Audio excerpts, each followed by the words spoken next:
Hey everyone, it's live for Meet Me for Coffee, an awesome podcast on the books today as we have legendary musician Bill Champlin. You might recognize him from many things in his discography. Chicago is one of his bands that he's been part of. He used to be, well, he's still in the Sons of Champlin as well. And he collaborated with Patti Labelle. He sang backups on some Elton John records. How's it going, Bill? Thanks for joining us this morning. And whereabouts are you? I'm in Los Angeles. Kind of windy and cold out, but I know when I say cold in Los Angeles, you guys up there go, yeah, right. I you have know, some friends that they're taking pictures on a beach, so I don't know how cold it is out where you are. But here I have snow outside, and if you were here in person, I'd be able to take you outside, and we could do the interview out in the cold and have a coffee. So, yeah, um, right. Tell me about it. the But show's called hey, Me Coffee. I Yeah, I got my coffee. I'm set to cheers. go. How do you take your coffee, Bill? Just strong and black. I don't want to, I mean, I'm not in it for the taste so much as I am for the drug. Wake me up. That's the Oh scene. yeah, it's a Yeah. it's there's nothing better than the taste of hot coffee in the morning. Oh, Yesterday, I have one of those like coffee makers that it's kind of on the fritz, so I filled it up and I thought I was going to make 10 or 11 or 12 cups and it only made like 7. So the cups of coffee I was drinking were like bullets, right? Like I was just like blasted the whole day. right. So, And so you did your show and painted your house, right? yeah, Yeah, like I want to do pretty a much. backflip if not have a heart attack and lay down. I'm not sure, but Yeah, right. people say there's not enough coffee in the world. I'll tell you this: there is. If you don't hydrate yourself as well, Yeah, there's a thing as too much coffee. But yeah. what we're here to Anyway, talk about is your newest material coming from the solo artist Bill Champlin, the amazing artist. There's a single I listened to called "Reason to Believe." right. Let's talk about that. Like, what's the song about? How do you go from collaborating with other bands to being in bands to saying, "Hey, I just want to do a solo career, solo record"? Well, I've done numerous solo records, usually for Japanese labels and that kind of thing. And one of my co-writers and players on a lot of these records was a guy named Bruce Geich. Bruce worked a lot with Richard Marx in the early days. They both kind of grew up in the same scene in Chicago, moved out to L.A. around the same time. And then Bruce now lives in Nashville, but I just happened to email back and forth. Hey man, how you doing? I said, well, I'm looking to do an album. He said, oh great, let me send you something. So he sent up just an MP3 of the track. And the track was basically what you're hearing now, except I put some Hammond organ on it just to change it up a little bit. But the track was like both Tamara and I listened to the MP3. We got about less than 1 minute into it. She's going, where's the legal pads and the pencils? We got to get on this one. This Tamara said, I'm on it. Let's go. So we wrote that thing within about an hour and a half or 2 hours. And, I mean, there's always little rewrites and stuff like that. And by the time I got to where I was actually typing out the final draft so that I didn't have to read my rank handwriting, I just realized that this thing's really kind of about gratitude. This song is just, sometimes you write it and you don't realize what you're writing about till you're done. It just sort of comes out of you. And that one it just seemed like a really cool thing. I had a really bad year about 2-3 years ago. I had cancer. I lost a son. I mean, and all during that period of time, Tamara pretty much saved my ass, kept me, because I was doing all these treatments and chemo and all the rest of the craziness that goes along with it. It's all behind me at this point. It's rear view Right, mirror. right. But what a year, you know what I mean? And it kind of changed my whole viewpoint. It's the one thing I realized, that the things you care about, that list on your little list of things, got really shorter, and the things that I don't care about got really longer. And it's kind of the way, my whole headspace and viewpoint of the world and everything just really changed up a lot. And I was writing. Actually, I was writing the song "Living for Love," and you know, just which is kind of bluesy and just guitar, basically guitar driven thing. And Tamara came home from I think she was at the store, so she came home and I played it for her, and she says, "You got to do a solo album. It's been too long to get into it." So this was right around when the pandemic started, and I went, "Well, I got nothing else to do, and I do have a Pro Tools rig up in the guest house. Time to go to work." So I mean, I started getting into it, and right around that time, this track showed up from Bruce and what I loved, one thing I loved about the track is it had one of my old dear friends and bass player George Hawkins playing on it, and because Bruce found it in his folder, the track had been there for a couple of years. Wow. And it was cut before George passed away, obviously. So I was so happy to have a song with George on it, you know, on the record, you know. That's absolutely incredible. Like, and Vinny, and it turned out, I said, "Who's playing drums on this? Is great." He says, "Vinny Colaiuta." I said, "Well, no wonder it's great. Vinny's one of the best drummers on the earth." So it was just a natural. I mean, it starts the album. It's really great. Are a lot of musicians, especially now, I know in California, the pandemic is pretty widespread, and it's pretty really, not that it's not super serious here in Canada, but like you guys have a million cases, I think, in California. Are a lot I wonder sometimes whether those numbers are they're just cooking the books a little bit. I don't think it's altogether as bad as that. My son Will is a really great musician. Also, he tested positive a couple of weeks ago, and then he lives in the guest house where the studio is. So I wasn't using the studio for a while, and at some point of the game, I just kind of went, you know, so how do you feel? He says, well, he had a cough, a little bit of a cough, and a headache and a fever for one day. That was the end of it, and the rest of it, he felt great through the whole period of time. And he just a day before yesterday, he tested negative. He's fine. Yeah, I'll be honest with you.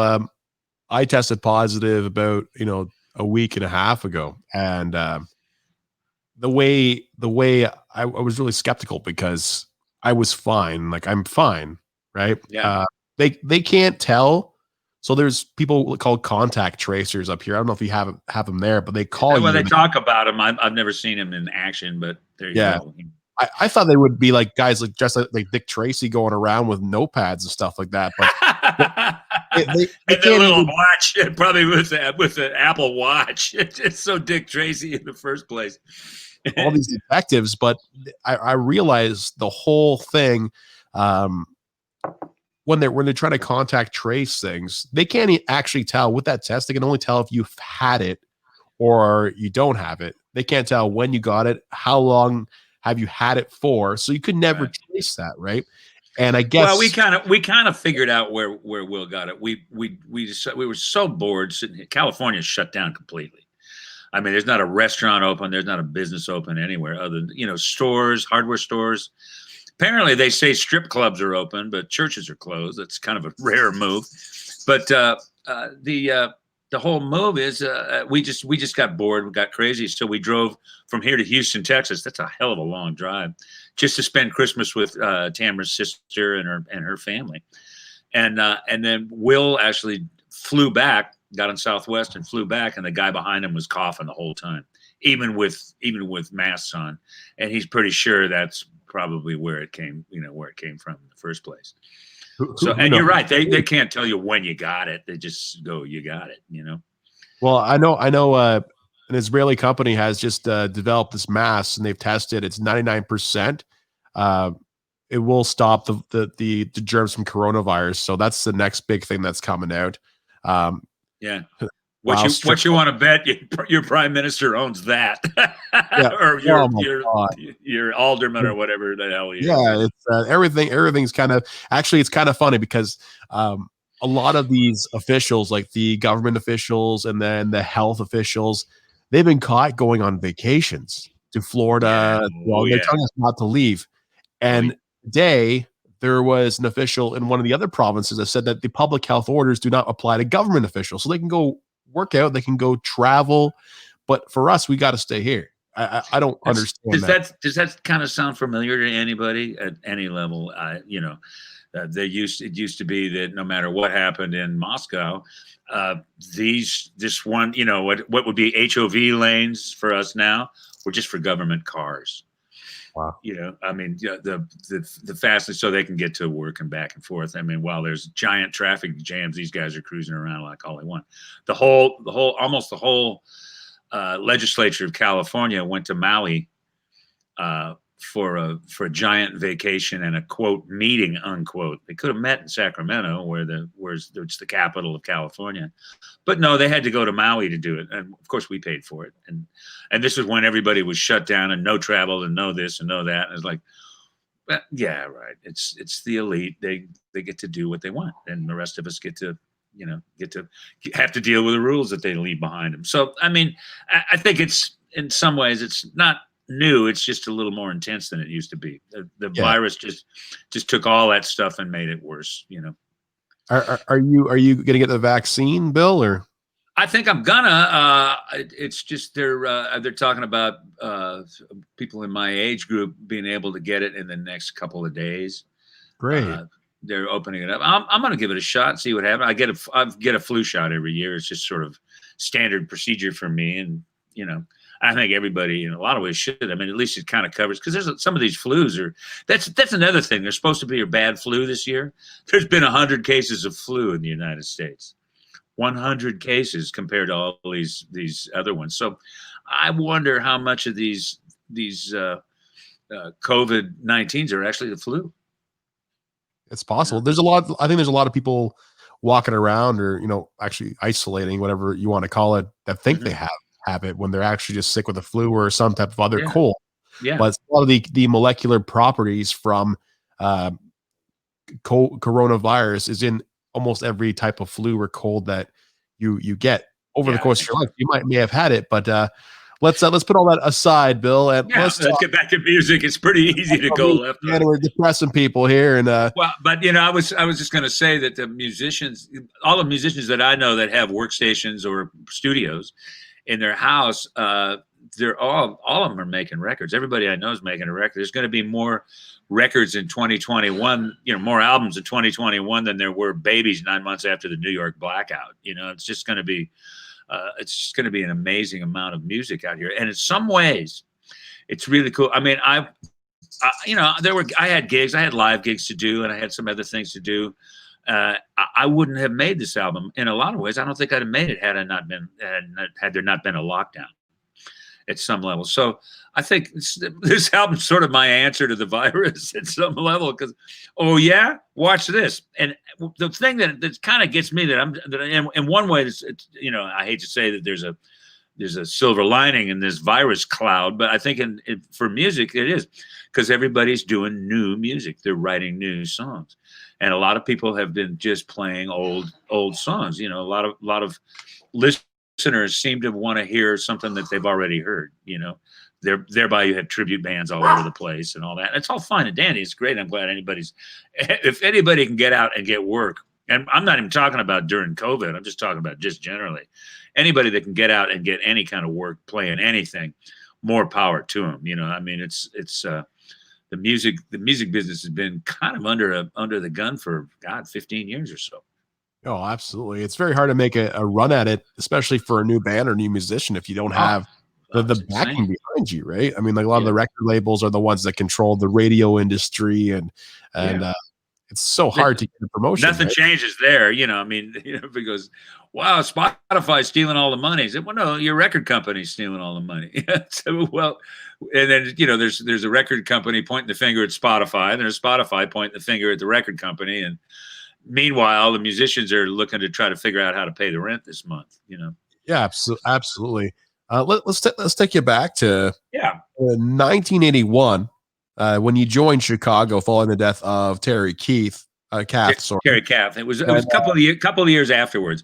Now Terry died earlier. I think maybe it might have been 78 or 79, and they actually, I got a call right afterwards from the same management. They were managing me at the time, and they said, "Hey, Terry Kath just passed away. We think you'd be really great for that gig." And I went, I play guitar and I got one good solo, but I'm not that guy. I can't fit those shoes at all. You need to get somebody who plays a lot more guitar. I'm more of a keyboard player, really more of a Hammond organ player than anything else, primarily. So I kind of passed on the gig. I kind of passed it on to a friend of mine, and but it ended up being Donnie Dacus got the gig, and Donnie was great. But at that, somehow there was something chemically wrong with that. Didn't seem to work for them, and then all of a sudden they needed new guys. And I had written something with Danny Serafin, and actually before that a guy called me and said, "Could you come do some backgrounds on a demo that I'm doing that Danny's producing?" And I was right in the middle of doing Rittenhauer's Rit album, and I was really tired. I've been in the studio forever, and I said, "Man, I got kind of a cold." He says, "Well, Pete said that." I said, "Pete? Who's Pete?" He said, "Peter Cetera." I went, "Whoa, really? Is he singing?" I said, "Well, I'm gonna get past the cold." So both of us, the minute we sang together in the microphone, Danny Serafin just went, and everybody in the booth went, "Whoa, how about that for a blend? That's working great." So that's kind of what led to me joining up with that band. How'd you learn how to sing? Like, who taught you? I don't know. I just listened to the right people. I think when I was a kid, I was a giant Lou Rawls fan. Once a real close friend of mine and a bass player in a band I was in turned me on to R&B basically. And I lived in Marin County, which is right across the bay from Oakland. And Oakland was, there was a AM radio station there that was great, KDIA. It was absolutely great. It was just they were playing all sorts of R&B, and I just listened to it like crazy. I'd come home from school and just put on the Lou Rawls album and just learn his phrasing. Lou had the best phrasing in the world. He was always on the back end of the groove. It was so cool. And we became friends many years later. He was my teacher. I mean, I went to a singing teacher once, and I was, in about my third lesson. I said, "Hey, have you ever heard of Nina Simone?" And she said, "I hate her. She's horrible." I said, "What?" "I think she's absolutely great." She said, "There's only one good black singer, and that's Sammy Davis Jr." And I just went, I think I'm in the wrong place. I'll see you later. So that was the last vocal coach. That's the best vocal coaching I ever had. I went, wait a minute. We're talking about Ray Charles and Stevie Wonder and all these other badasses, and you're going, they're not any good. The only one that's good is Sammy Davis Jr. Sammy was good, but not like that. Donny Hathaway. I just listen to, and I still do. If I hear anybody that's really doing something great, I really try to rip it off. You know what I mean? If I hear a lick that I like, sax player one time told me, he says, "If you like it, steal it. Just don't keep stealing from the same guy." Because we all know what those guys sound like. The great singer in Houston one time was Kenny Loggins for 15 years. That's all he did. Everything sounded like Kenny Loggins. One morning he woke up, he was Luther Vandross, and the guy had the chops to do it, but he never went anywhere. It was like people went, "Well, if I want to see Kenny, I'll go see Kenny. If I want to see Luther, I'll go see Luther." You know what I mean? Kind of like that. So I mean, I never. It wasn't really formal, but I definitely started singing R&B. That was really. I mean, I remember where I was the first time I heard Otis Redding, and I went, "Oh my God, what is that? What is that, and where is that coming from?" And so, and there's still really good stuff out there. There's, people say, "Hey, their music isn't any good these days." And I don't believe that. I think there's great stuff. My wife keeps her ear to the ground all the time as to what's coming up with new music, and as does my son Will. Is there anyone that you've wanted to collaborate with in the past that just never happened? Everybody. I've collaborating is one thing. Singing backgrounds on somebody's record is another. I did a lot of background vocals with a lot of people. I mean, I had one day where I did a session for Della Reese in the morning and Donnie and Marie Osmond in the afternoon. It was all pretty cool music. And at one point, all of a sudden, I started getting calls from Donna Summer and Elton John and different people. I was getting on more known records. I mean, I did backgrounds for a guy named Kevin Moore, and the record did nothing. And a few years later, it was Kev Mo. I was going, "Wow, is that who that is?" I was going, "Hey, where's Kevin?" And the friend of mine said, "You don't get it, do you? Kevin Moore, Kev Mo." Oh, I got it. There you go. And he's one of my favorite artists. Really cool singer. What about your collaboration with Patti LaBelle back in 1986 for the Miami Vice soundtrack? Well, Jay Graydon had a song that he wanted to do as a duet, and Jay called me He said, "You want to sing this with Patti?"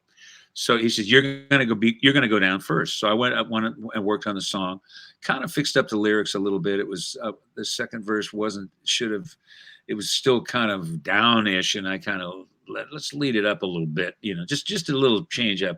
It was Paul Gordon, Jay Gruska, and Joseph Williams wrote the song, and it was called "The Last Unbroken Hearts." Beautiful piece, and Foster killed it on the piano. David, Jay had David play the piano on it, just insane. Rhodes' part, just ridiculous. I mean, ridiculous how good it is. I still try to. Tamara and I do the song sometimes, and to try to play it and sing it is really like walking and chewing gum. It's like, oh, Foster, played me into another corner again. But I did it, and then I met her about just on an off chance. I met her about 2.5, 3 years later. I didn't Wow. I didn't know her. Yeah, we did the duet without meeting each other, which was crazy. And when you guys met, like, what were the circumstances? Like, what brought you guys together? I was with Chicago. We were checking into a hotel, and I saw that there was a tour bus just about to leave, and our road manager had worked for Patti at one time. So I checked. I didn't know who was in the tour bus, so I checked into the hotel. I went up to my room, and I got a call. It was the road manager was a guy named Marty Hom. Marty calls, says, "Hey, Bill, there's somebody down here that'd love to meet you. It's Patti Labelle." I said, "Man, I'll be down in 2 seconds." So I went and hung out on her bus with her for a while. She was cooking Italian food. She's one of the best Italian cooks I've ever, of all the Italian restaurants I went to, Patti was nailing it. She's a sweetie pie, wonderful lady, just the nicest woman. And I had a ball hanging with her. She was really cool. God, could she sing? There's one that's really just crazy. We did a Chicago show in I think St. Lucia one time. And George Duke, I went to high school with George Duke, an old dear friend of mine. His band was backing up Patti LaBelle and then Chaka Khan. And I was just going, here's two of the baddest ass singers on the earth, bar none. It was just, the guys were going, hey, when are those guys going to finish up so we can go play? And I'm going, man, they can stay on stage as long as they want. As far as I'm concerned, they were so great. It was so cool to hear. You got so many great experiences. Have you thought about? Do you have a book, or like you got to put that all in writing, like a memoir or something? But everybody that gets past a certain age says, "Hey, you should write a memoir." And I've seen a lot of rock and roll books, and I mean, Steve Lukather just did one a little while back that people really, really thought was good. One reason why is Steve's so funny. He was really, really kind of cool. He got it in the book pretty well. And, an amazingly great guitar player. He plays with Toto. He's actually Toto's band leader at this point. Amazing play. But he wrote a book all about the sessions he did. And this guy did, I'd say, over 1,000 records over, the period of time. And he was on the Michael Jackson stuff. All those guys in Toto managed to get around quite a bit around town and play on some really, really great records, I mean, Paich was kind of almost responsible in some ways for Boz Scaggs' Silk Degrees album. David Paich, and then David, and he was just a piano player on the sessions, so he was in there as a writer, but wasn't in there as a producer. That's one of the reasons why Toto started. He says, I'm kind of done handing this over to people. And boom, the rest is history. They just nailed it, Awesome musicians. You've won some Grammys. You've had such a successful career. In closing, like, is there any more new music coming out that we should know about? Well, my album "Living for Love" is going to be digitally released on in a couple of days. I think the 22nd is when Imagine Records is putting them out digitally. Now, there's they just wanted to do digital, so I made the CD, put the CD together, and we're just doing that on our merch, our shop on my BillChamplin.com/shop. And if you want the CD, which is actually a beautiful piece, just go there, and all the stuff's in place so you can get a mail order CD. I've just sent a bunch out to Canada in the last couple of days. We just got the CD like not more than about 4 days ago. So we've been stuffing envelopes here. Are you pressing vinyl at all? We're not gonna at this point, but everyone asks about that. I think we did 2 extra songs for the Japanese thing. Sony Japan is going to release it in Japan, and they're doing 16 songs. This record here is 14, and we're thinking a double album. We could get it all on a vinyl record. You know, Wow. it's back to the old days, because the Sons of Champlin's first album was double. It was a double record. One of the songs was one side of the record, a song called Freedom. I love that. The album is yeah, I do too. It sounds great, doesn't it? If I mean, you ever seen it when they're cutting the mother, when you're looking through the microscope? Keith Olsen turned me on to that. He says, "Man, you hit the bass too hard, and it makes for little snicks in the record, little skips in the record. You got to be real careful with the bass, and there's just a whole other thing with compression when they're making vinyl, and they know there's people that really know how to do it well, but it's pretty crazy. It's way different than CDs, But when they started doing digital recording, I mean, all they wanted to do was make it sound more like tape. So they're trying to do CDs. I think Japan's got a new kind of, what Blu-ray is to DVD. Japan's doing a blue something CD release. It's going to be, the sonics will be a little bit better, Always looking to try to make it sound like the thing that we used to do. Everybody wants to go back, I love vinyl. I love the sound, like how smooth it is when you hear it through your speakers. Bill, thank you so much for taking the time out of your day. I know things George, are pretty tough you're awesome.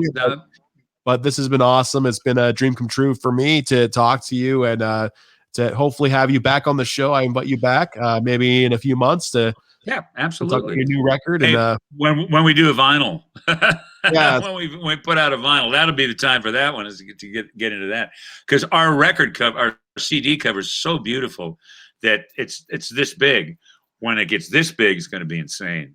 We had we saw a painting by Vladimir Kush. He's a great painter, and we actually licensed it for the record company, or for the record label, just because it was just so great. It was a painting he had called Symphony for the Sun. It's a really beautiful cover.